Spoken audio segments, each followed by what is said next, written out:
Okay.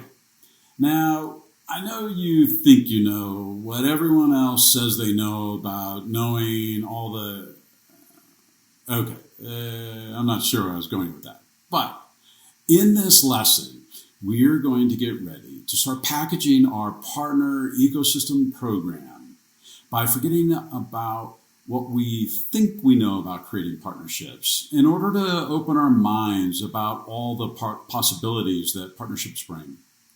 It's really easy to fall into the sameness of what you've seen before and all the easy examples of how two companies come together to form some go-to-market approach, and it's greater than what they could have done individually. Of course, that's partnerships, right? And don't get me wrong, it's an ideal outcome, but it's not the only outcome that you should be shooting for. Let's take a broader view of the market in an attempt to figure out how we're going to expand what our view of what a valuable ecosystem looks like.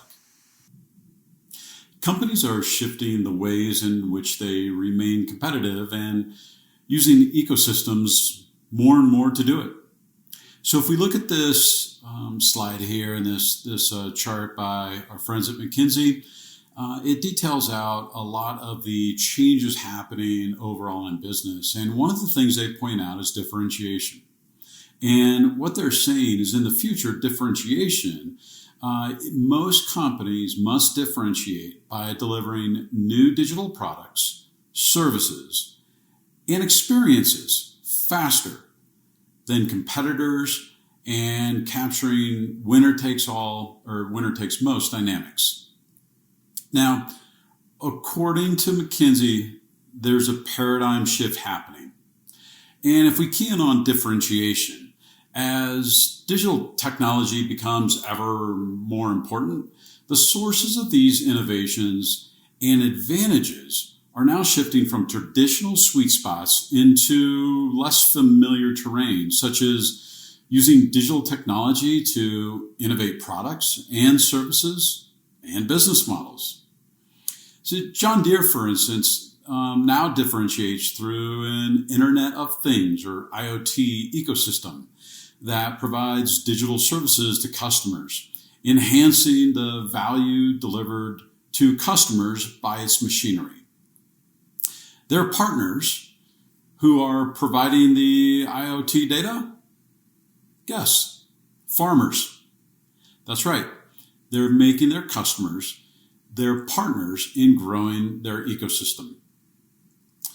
We heard the same idea from Jay, that a majority of car buyers are making purchase decisions not on the engine that's in it or the tires that come with the car or the trim package, but is it red and does it have Apple CarPlay in it?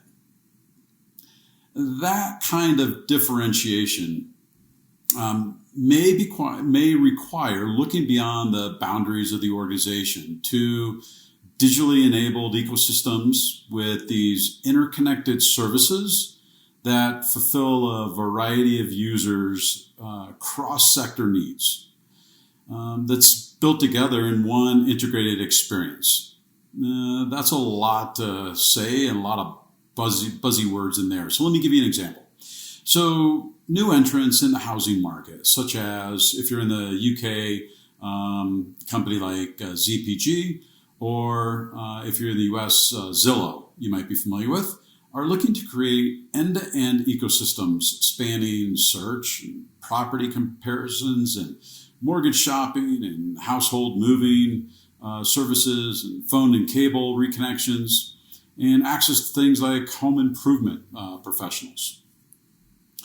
So that's a great example. And, if we also think that companies with the strongest technology endowments, we're familiar with the term of technical debt, right? But this is the opposite of that. Technical endowments are moving at an even faster pace. This effect was visible during the COVID-19 crisis as companies stood up working solutions for huge changes such as remote working and migration to the cloud or last mile delivery, all of which required rapid dynamic resourcing to start to support innovative changes that were carried out in a matter of days or weeks, rather than what used to take 1 or 2 years, and that most people thought was necessary.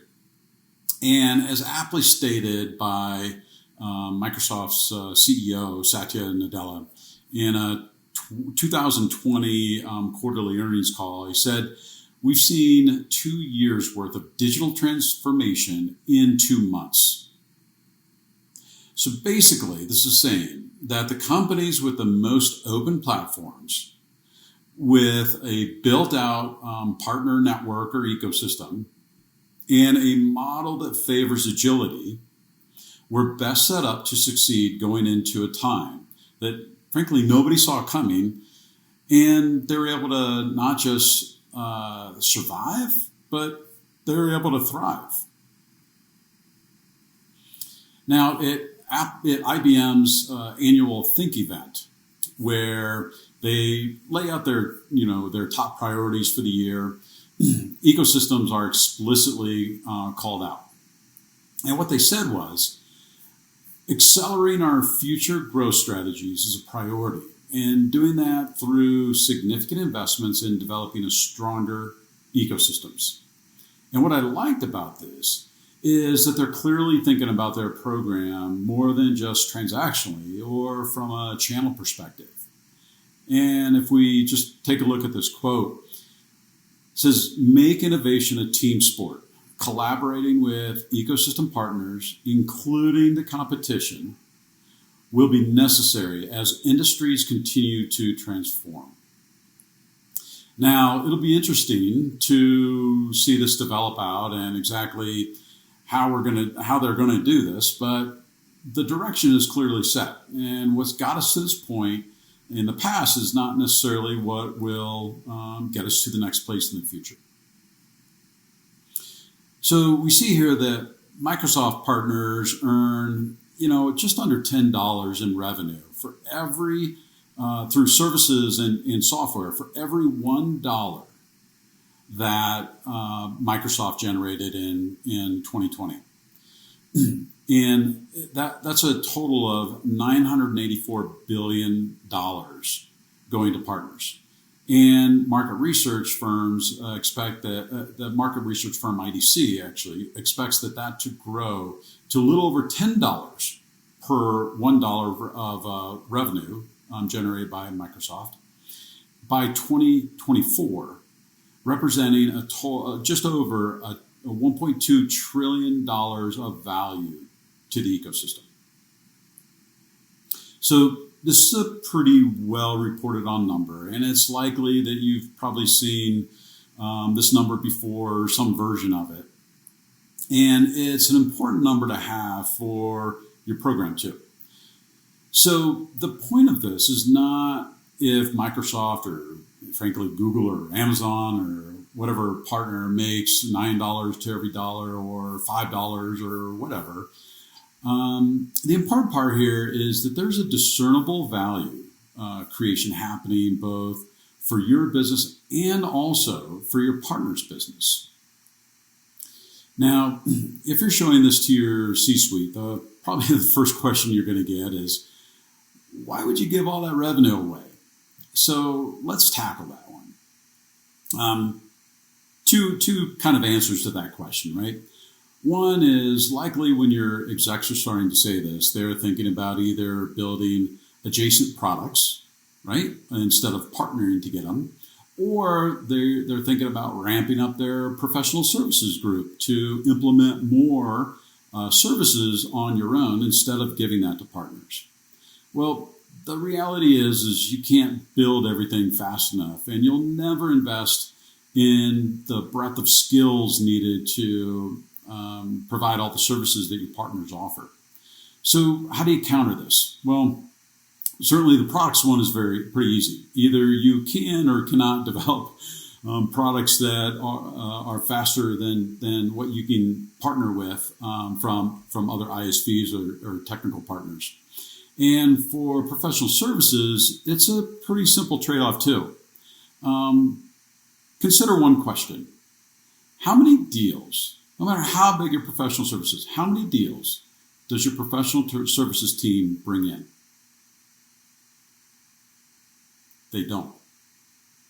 So by giving that one-time service revenue to partners, you will in turn set up a leads engine for growth opportunities that you'll never get if you do all that internally. So frankly, it's short-sighted. Now, talking about valuation, and my numbers may not be completely exact here, but they'll be directionally correct. So market valuation, what the market values a company at for a one-time services business is probably about 1.5 to maybe 2 times revenue.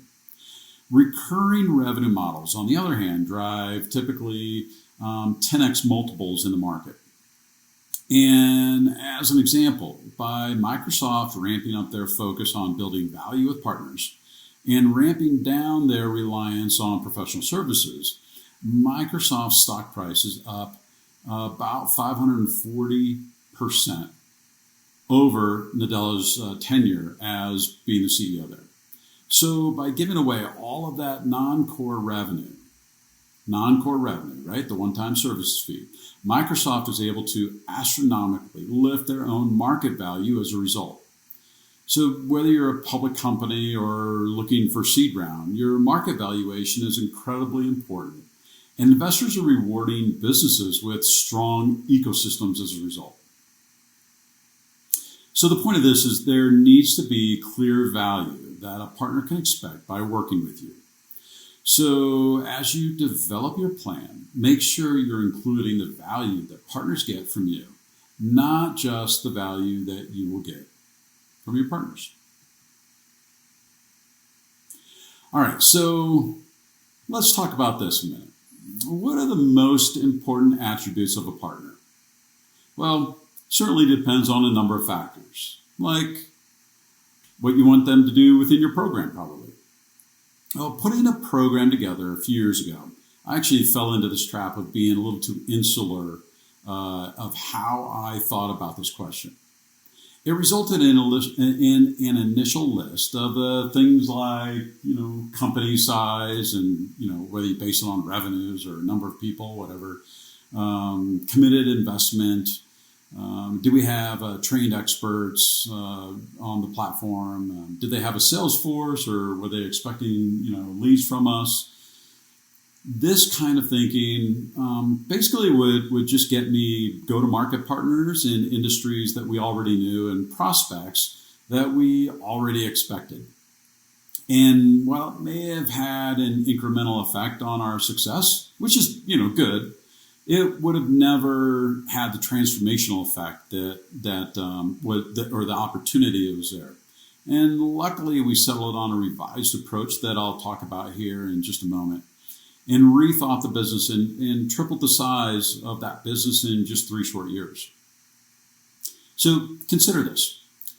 Over the past decade, an increasing number of companies have been leveraging data and digital technology to enter new markets. Different examples include like Google and their entry into banking, or Tesla's move into car insurance. Apple and they're moving closer to this and into the fitness market and the ultra fitness market now, and Vodafone's entry into the financial services market even. So to get to an answer on this question, I leaned in on a report, a recent study actually from Harvard Business Review, to help us expand our thinking here of what actually are the most important attributes of a partner. So HBR did a survey between 2020 and 2022. They conducted 40 semi-structured interviews with senior executives, CEOs and CXO level, across 20 different companies that face these questions. And what they found was 2 key factors play a big role in determining the kind of partner a company might need in entering a new market or disrupting an existing one? You can guess. It was data and operating resources.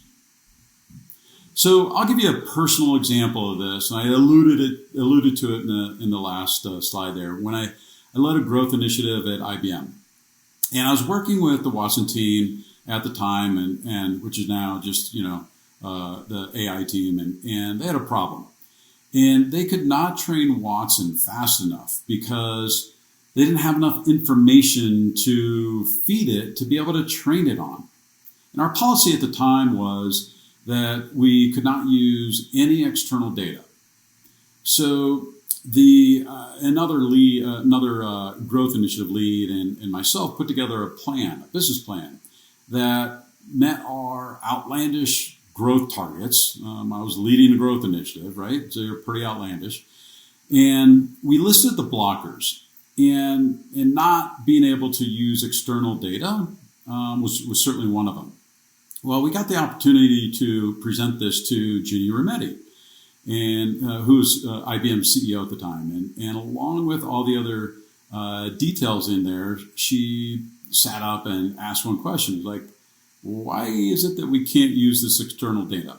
And of course, everyone had their, well, it's not the way we do it here, and type of answers. And then Ginny looked around the room and to her immediate team and told them to remove the barriers and report back when it's done. Well, the result is within 2 months, we cleared those barriers, and we were bringing in close to 1 billion, with a B, new pieces of data every day through partnerships with social media companies like Facebook and Twitter. And within 6 months, we continued to push the limits of what we considered possible, thinking about external data, and partnered to get predictive weather data, which ultimately led to the purchase of the weather company as a result of the value it brought in the compounding new data on a regular basis. So, as digital technologies revolutionize how we do business, companies increasingly compete through ecosystems in which they partner with a variety of other firms and organizations. The relationships in these partners are determined by the data and operating resource they provide. All right, I hope you enjoyed that. That's it for this lesson. We'll see you in the next one.